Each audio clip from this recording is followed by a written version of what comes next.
Mirasee.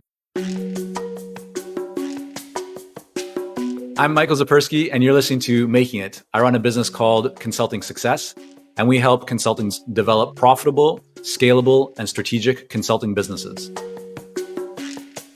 To me, making it is not about the destination, it's about the journey.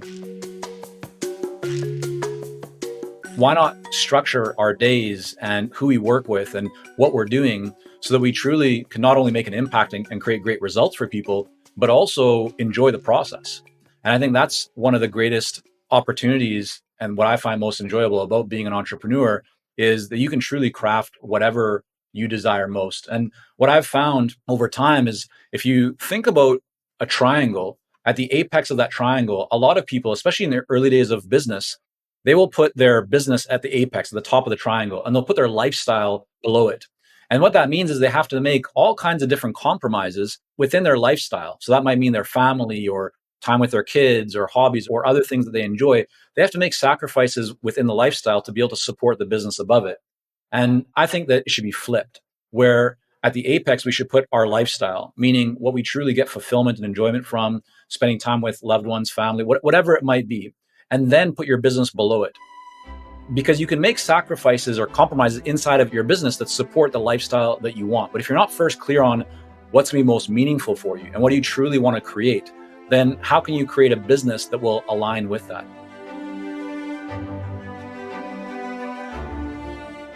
So I certainly felt imposter syndrome at many points throughout my career and journey in consulting. Now being, 20 plus years in, I look back and one thing I recognized is that those moments and times where you feel kind of acute pain or pressure or stress or fear, they're strongest in the moment. But when that moment passes and you look back upon it, typically the things that give us the greatest concern or pause are not really big deals. And so in my case, most vividly was my time building one of our businesses in Japan and going into boardrooms with Japanese executives and CEOs and presidents who, in some cases, were two, almost three times my age. And so I felt very overwhelmed. I was the one foreigner in the room. But one thing that I always remind myself of is in my earlier days, I played a lot of sports. And when you're playing sports, if you want to win, you don't give up when you get knocked down. If you truly want to win, you keep going. And so that's what I've always done in every walk of life and every kind of aspect of life where I'm able to. And I found that in more cases than not, it tends to create a much better result because when you're in that moment and you're dealing with imposter syndrome or something that is making you feel like it's hard to move forward, the best thing to do is the counterintuitive thing to do, which is to actually take a step forward. I think all of us as entrepreneurs have that mindset where we tend to worry. But the first thing that I've learned over the years is that a mistake is not a bad thing. In fact, a mistake is probably one of the best things that can happen to you because you're going to learn sooner or later whether what you're doing is the right way or the wrong way. You're going to learn whether it creates a result for you or it doesn't. And so if you can learn that something doesn't work, aka a mistake, and you can do that sooner, then you should celebrate that because now you've actually learned something. And so while I think it's very important for all of us as entrepreneurs to have worry at times where we are concerned or there are just issues that are taking up our attention, I think that's healthy because that keeps us on our toes.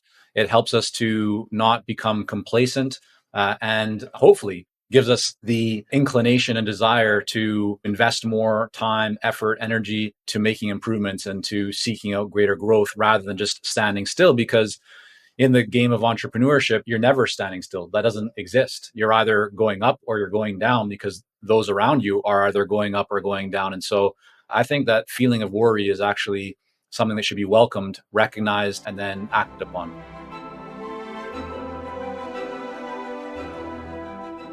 We started to share a lot of content around our experiences of building consulting businesses, the good, the bad, and the ugly. And we really saw the community around us become much more vocal. So while we are initially sharing a lot of free articles and content, and we do still to this day, we had many people who were emailing us saying, this is great information, but do you have a course? Do you have a program that we can learn more about what it really takes to become a successful consultant and grow our consulting businesses. And we said, no, we don't have anything like that, but we'll build one, we'll create one. And so we went ahead and we developed a program specifically for that. And then not long after that, we had people who went through that program saying, this has been very helpful. Is there a way to engage and to get some coaching and support? And at that time, we did not have a coaching program, but that's what led to us creating the Clarity Coaching Program. And so the main thing that I've learned throughout this process is to test things, to try things, because you never know exactly what will work. If we had not put up free content, we wouldn't have received that initial feedback. And so we've let the marketplace really guide where we make our investments and where we focus. And that's kind of our approach of how to first identify that wave and then how to ride that wave with a lot of enjoyment, fulfillment, and making an impact at the same time. For me, it's hard to think about the mistakes that I've made because I don't view things as mistakes. I look at them as learning experiences. So I can identify and think about right now times where I've made an investment into something and it hasn't worked out. And maybe it's because I was a bit impulsive and I thought, oh yeah, I was thinking more about a short-term win rather than long-term value creation. Those have been learning experiences for me. In sports, let's say I'm playing basketball and I'm taking a free throw, right? And the ball keeps going to the left. I can get some coaching around that. I can learn, like, why is that happening? Is it because my wrist is twisted? Is it the angle? Is it my fingers as the ball releases? And by making a few adjustments, I can then improve. So I could look at, oh, I missed that free throw. That was a mistake. But instead, I can just look at that and go, well, yes, that did not work out the way that I wanted to, but how can I make an adjustment so next time it gets better?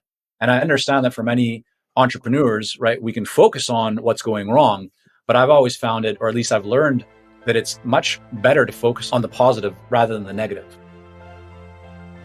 I think it's important that you get very clear about what is meaningful to you, because there's many very wealthy individuals in our world who are extremely wealthy, yet they are very unhappy. And so it's important to get clear on, what do you want?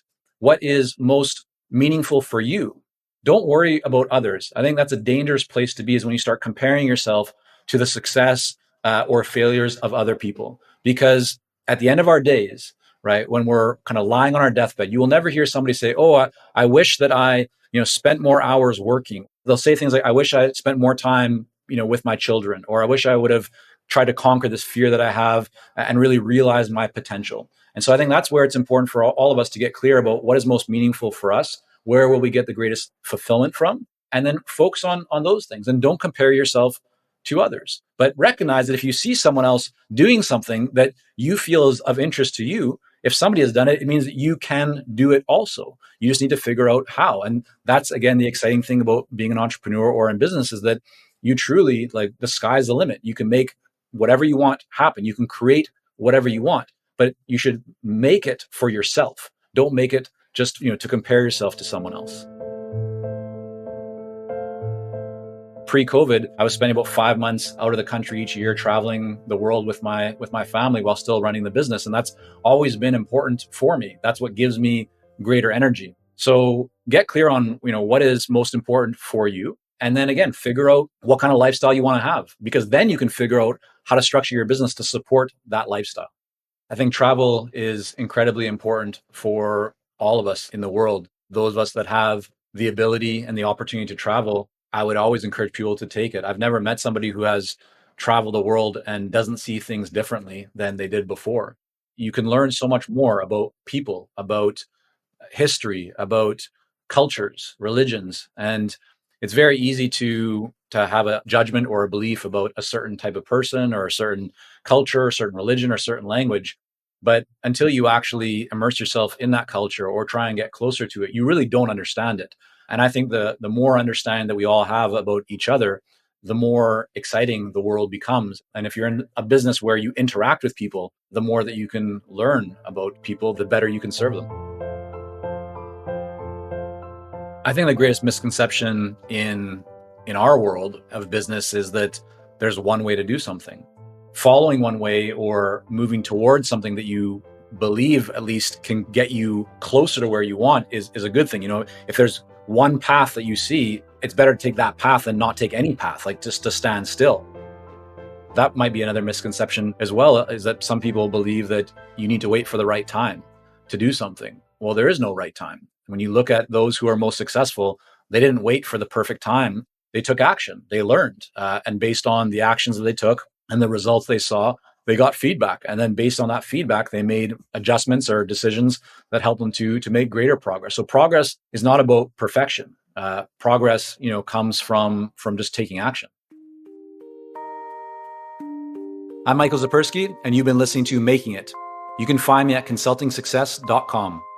Making It is a Mirasee FM original production. This episode of Making It was assembled by Jeff Governson. Cynthia Lamb produced the episode. Danny Bermont is our associate producer, and Danny Eny is our executive producer. If you like this episode, you might want to check out Just Between Coaches, the podcast that explores the really tough issues that coaches face every day. So you don't miss the great episodes that are coming up on Making It, go ahead and subscribe on Apple Podcasts, Spotify, or wherever you're listening right now. And if you like the show, please leave us a starred review. It's the best way to help us get these ideas to more people. Thank you. We'll see you next time.